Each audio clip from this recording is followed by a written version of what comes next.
Look at you, sitting there like nothing's happened. Like the world hasn't just cracked open and poured something divine right into your lap. Isn't it funny? People pray, cry, scream into pillows, begging for a sign, for a miracle, for anything that doesn't feel like the same dull ache of yesterday, and when it finally shows up, they squint at it, doubt it, shake the box to make sure it's real. Because the truth is, most people don't recognize the answer when it's standing right in front of them, gift wrapped in chaos, in timing that feels too strange to trust miracles. Yet people love that word until they actually get close to one. They expect light from the sky, trumpets, doves, maybe, something shiny, dramatic, poetic. But what they forget, or maybe never learned, is that the real miracles don't come wearing halos. No, they show up in mess, in moments that look all wrong, in people you'd never expect. At times that make zero sense. That's the trick. You ask for change, for magic, for some grand divine reversal, but when it knocks, you don't recognize it. You think it's a problem. You think it's disruption. And so you slam the door in its face. See, the miracle doesn't walk in with perfect posture and say, "Hi, I'm here to make your life better." No, it limps in, bleeding sometimes, wearing rags, carrying tension. It smells like work. It sounds like chaos. It feels like something went wrong. And that's where most people fail. They stare at it, tilt their head, and say this can't be it. Because they thought a blessing would feel like a warm hug. Not a slap across the face with a cold truth. Not a decision that makes your stomach flip. But that's how it works. It hides. On purpose, because if it looked obvious, you'd never grow. You'd never have to trust. You'd never have to leap. And the miracle, it doesn't want fans. It wants fighters. It wants you to be scared and move anyway. But most folks, they want the kind of miracle that asks nothing of them. The kind they can post about, brag about, show off like a trophy without getting their hands dirty. But real miracles, they ask everything. They test your will, your patience, your identity. They challenge your pain and poke the places you've been trying to hide. It's funny. People pray with tears in their eyes, fists clenched, voices cracking. Please, please, anything, just give me a sign. And then when the sign shows up not how they expected, they look past it. Like it's not big enough, not clean enough, not polished enough to be divine. But that's the joke. You wanted a miracle, not a magic trick. Magic tricks are neat, controlled, pretty. Miracles are wild. They break rules.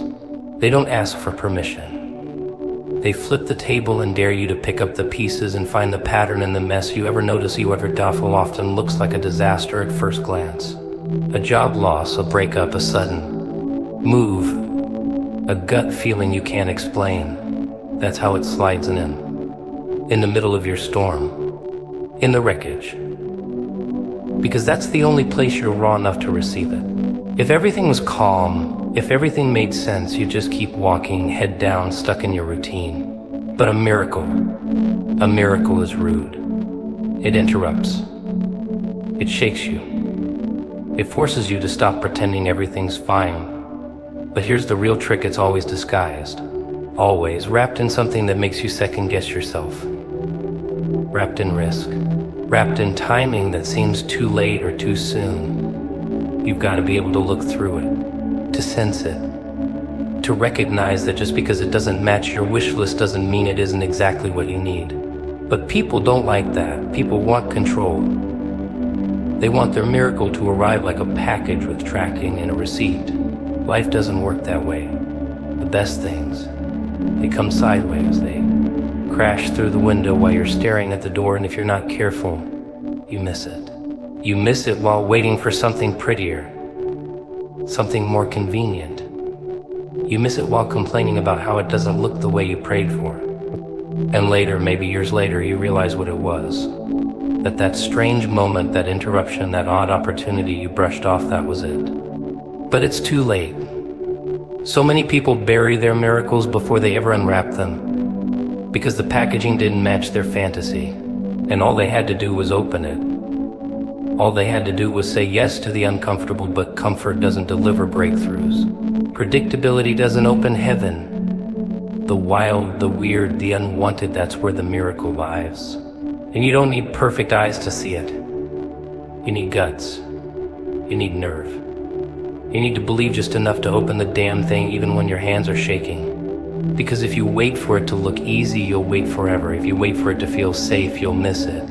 You don't get to choose how it arrives. You only arrives to decide if you'll see it before it's gone. Oh, the irony of desperation. People begging, pleading, chanting to the stars, pacing around in their little rooms asking for change, for help, for something, and then when it finally, they question it. Squint at it like it's a trick, like there's fine print hiding in the shadows.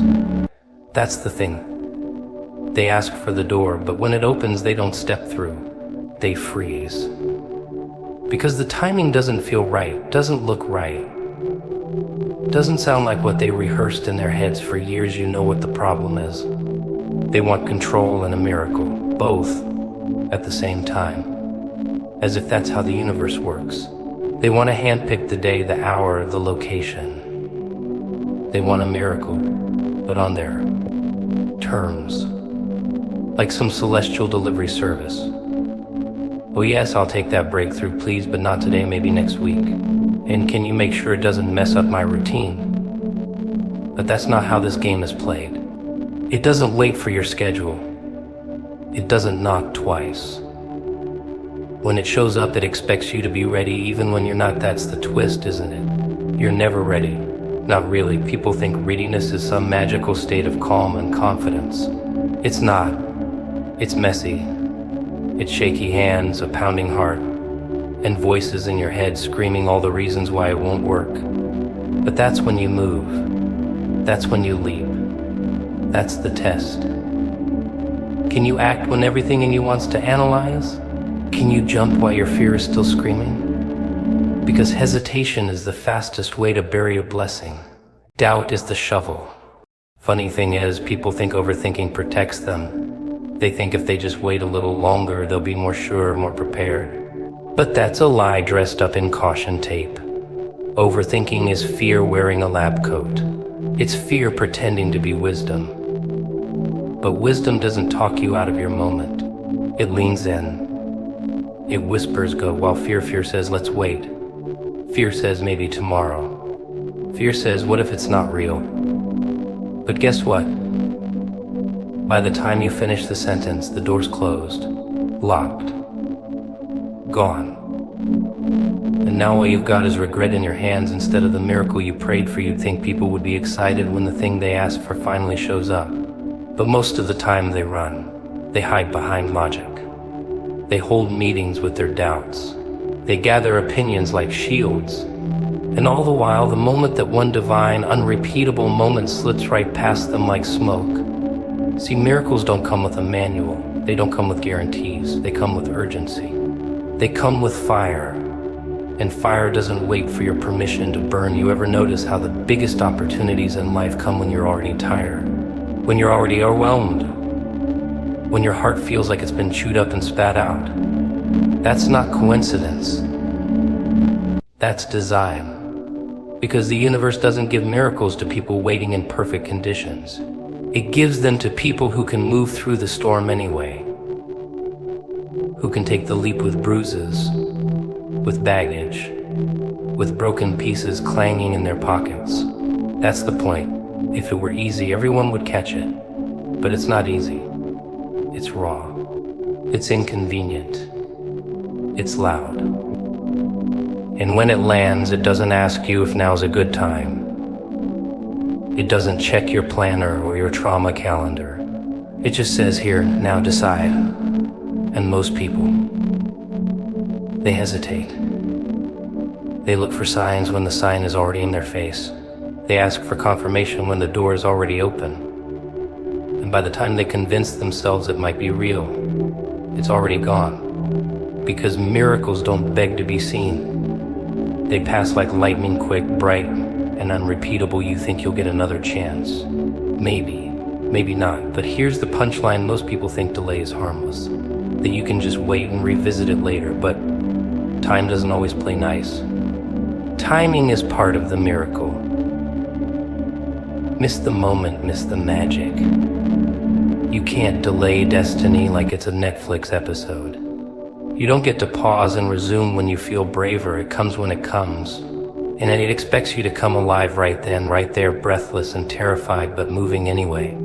They say faith is believing without seeing. But sometimes faith is acting before understanding. It's trusting the pull even when the path is covered in fog. It's knowing that if you wait for all the lights to turn green, you'll never leave the driveway. That miracle you asked for, it's not waiting for you to feel brave. It's waiting for you to move despite it. People love to talk about action, don't they? Chase your dreams. Take the leap. Don't waste time. But when the moment actually arrives, that rare, delicate, once-in-a-lifetime window, they sit. Still, frozen, paralyzed. They think they're just processing, thinking it through, being wise. But the truth, they're scared. Not of failure, no, scared of getting what they asked for. Scared of what it means when the door opens and they can't blame the lock anymore. It's almost funny.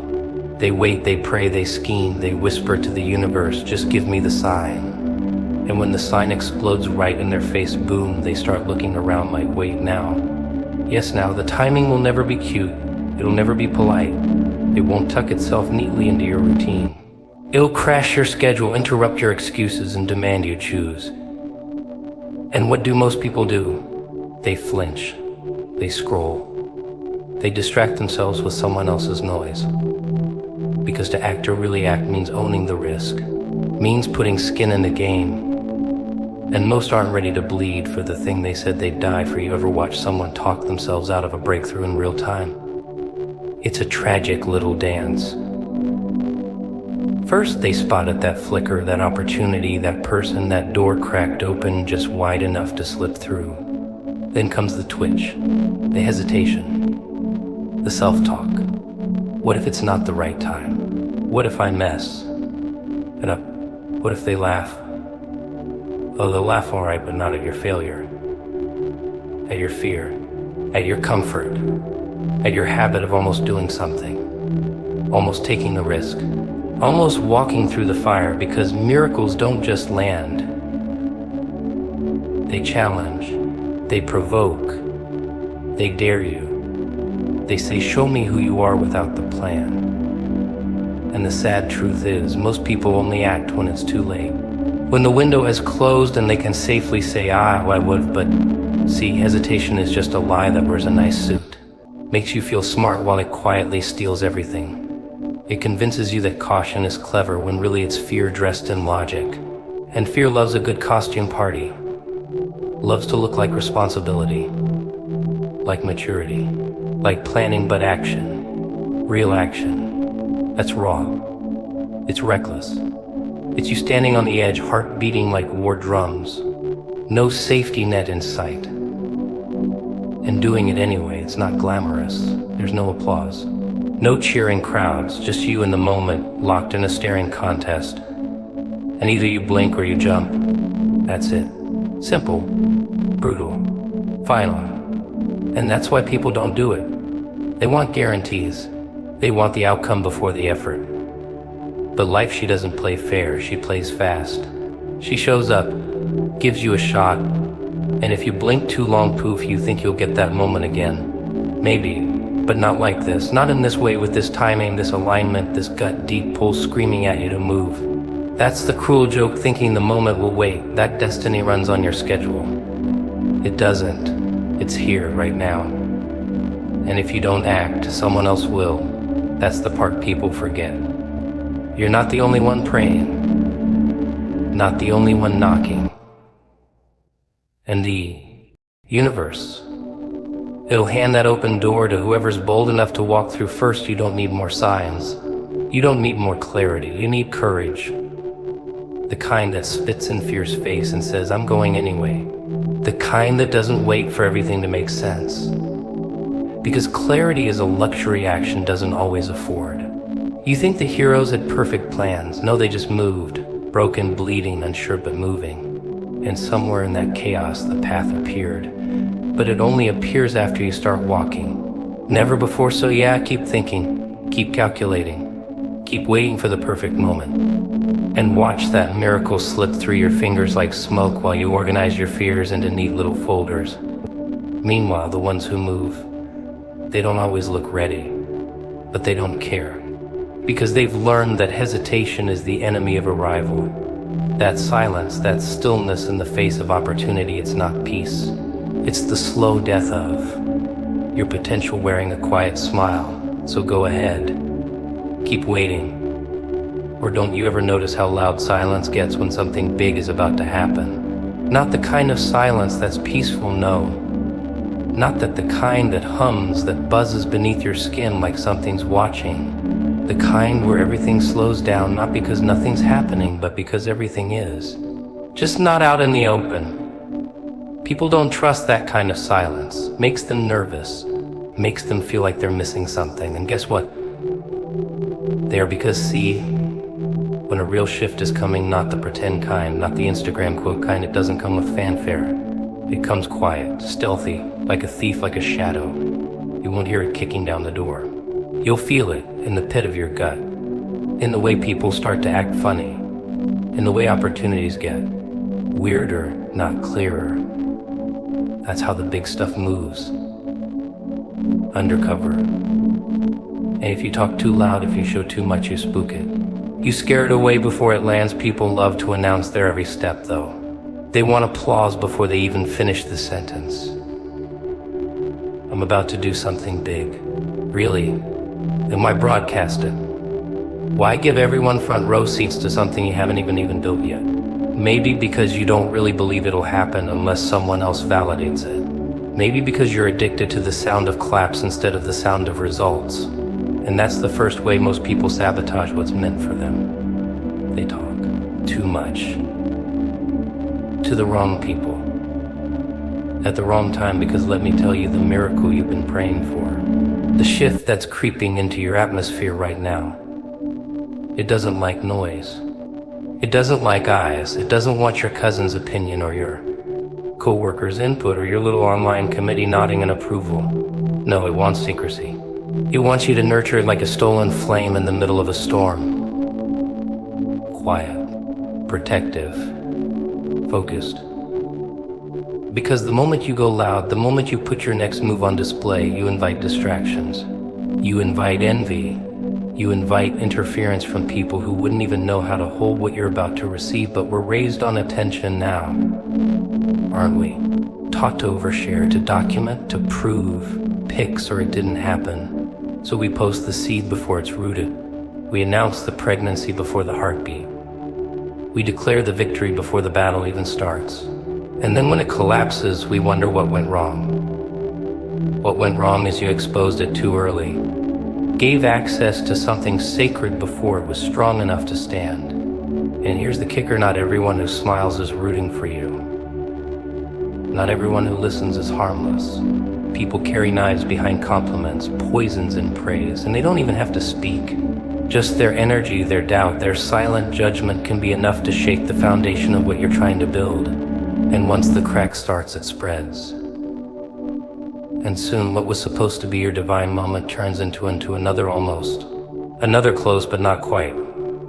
Another go, so stay quiet, not out of fear, out of strategy, out of wisdom, out of understanding that some things are too big to fit in small minds. That what's being arranged for you isn't for public consumption, not yet. That this stage of the journey is personal, private, innate. Like a cocoon. You don't rip open the chrysalis to show people the wings early, do you? No. Because that kills the process. That stops the transformation cold. But the ego hates the dark, hates the quiet, hates the waiting. It wants credit. It wants attention. It wants validation on tap.